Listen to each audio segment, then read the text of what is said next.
My mom refuses to take care of me after I give birth, and my dad doesn't love me, so I'm refusing to take care of them in their older years and disowning them. Posted by u/gold_gold217. So, I, 28F, am 30 weeks pregnant with my first child and about to move to another state. My mom has this thing where she takes care of my siblings when they give birth until they recover. She did it for my older sister and my brother's wife, so I thought she would do the same for me. But a week ago, she told me she couldn't because it was too far away. We got into a fight about the whole thing. I told her to get out of my house, and now we're not talking. Before you judge me and say that my mom isn't obligated to take care of me, I'll tell you that it was never about that. I'm the one child in the family that nobody really cares about.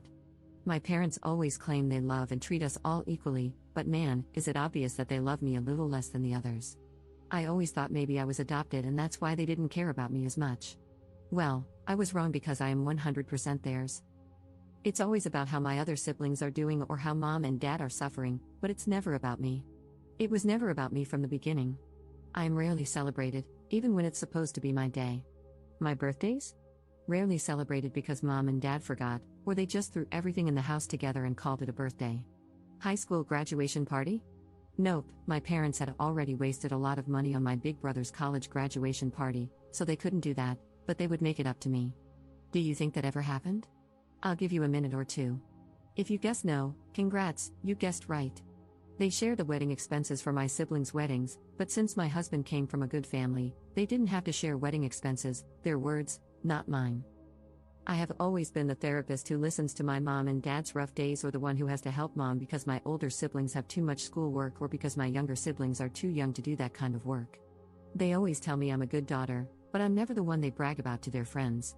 I did everything in my power to make them proud, but my achievements will always be below my siblings. I have tried to talk to them about how I feel multiple times before, but all I ever get is a harsh scolding about how I was being spoiled. I hated my life until I got out of that house, but I never had the courage to let go of them, thinking they would change. Well, my mom just proved me wrong. Mind you, my older sister lives a whole ocean away from us, but mom decided that taking a 10+ hour flight to another continent, twice, was not hard at all. But all of a sudden, taking a 4-hour ride to my home is too much? Especially when I'm in a place where I don't know anyone except my husband? I'm so effing tired of them putting everyone else above me. So, I'll make things right between us before I leave because I don't want to end things on a bad note.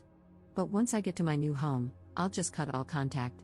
I don't think I have the energy to deal with this crap anymore.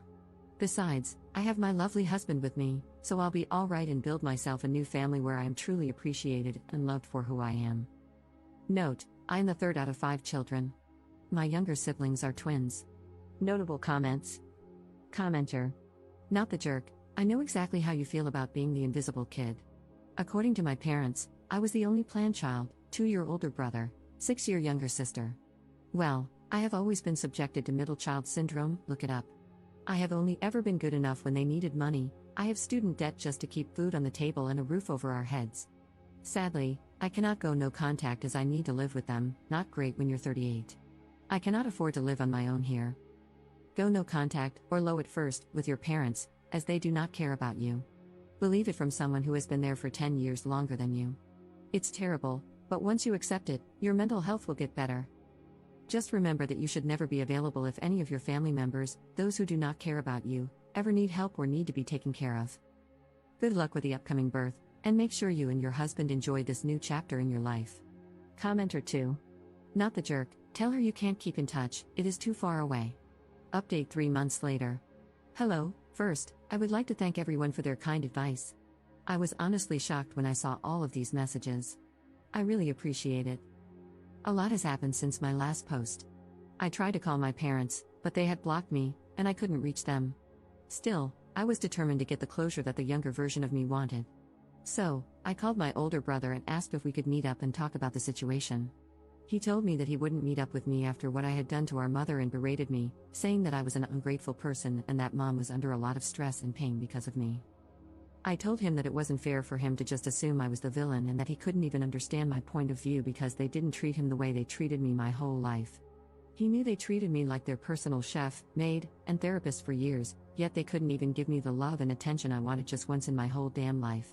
He basically screamed at me through the phone, calling me a piece of trash for saying that, insisting that mom and dad treated us all equally, and claiming I was just a damn narcissist who can't think about anyone but myself. I tried to talk, but my emotions got the better of me, and I started breaking down on the phone. He hung up on me. I even started asking myself if I really was the narcissist my family seemed to think I was. But my husband came to the rescue and helped me through all of this, though the doubt that maybe I was in the wrong still lingered in my head. I guess my brother told my parents that I had called him because Dad called about 2 days later and asked me to meet up at their house. I was about to say no, but I couldn't because his voice was filled with remorse. So, I thought that maybe, just maybe, we could get past the whole thing, and I could drop the thought of cutting contact, even if Mom didn't want to help out. After about 3 days of talking to my dad, my husband and I went to their house to talk. I thought it was going to be just me, my husband, and my parents, but they had also invited my brother and his wife. As soon as we sat down, my dad started talking about how disappointed he was in me and how things shouldn't have led to this. I told him he was right, things shouldn't have escalated to this point, but I had assumed that since Mom helped take care of my sister and my brother's wife, she would do the same for me. Instead, she just favored everyone else over me, and it was frustrating. I told them how I had felt for years and shared everything I had said to you all. But they all acted like they didn't care, which honestly hurt like hell. At that moment, I knew I didn't mean anything to them, so why was I fighting to be part of a family that didn't want me? My husband was about to speak, but I told him not to. Everyone gave their opinions, basically blaming me. Then Dad asked if I wanted to say anything to Mom. I told her that I was sorry because I didn't want any bad blood between us before I closed this chapter and moved on with my life, but she didn't say anything back. Dad said we needed some time to cool off and set some boundaries, and I guess that was it between us. Over the next 2 weeks, we packed up and left the state. I didn't tell anyone where my new house was. Only after I had arrived and settled down did I write a long message explaining everything they had done and how I felt. At the end of the message, I told them I was completely cutting contact with my parents and older brother. I changed my phone number and blocked all of my family on social media. And you know what? My life has never been this peaceful in a long time. I'm happy with everything, and my baby will arrive any day now. It is honestly stressful, but I love it so much. We even hired a helper around the house, because why not? Now my days consist of sleeping, taking walks, eating some more, dealing with back and hip pains, and repeating the cycle, which honestly isn't that bad. Thank you for reading. Notable comments. Commenter. You should have never sought closure from your family. It was a bad move, and look what happened. It's clear you're never enough for them, and you never will be.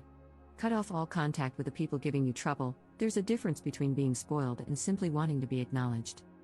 You're a wife and soon a mother. Your husband and your child are your number one priority and will always come first. You don't need your parents or your siblings, and your child especially doesn't need aunts, uncles, and grandparents who would honestly treat them just like they treat you. This is the start of a new chapter in your life.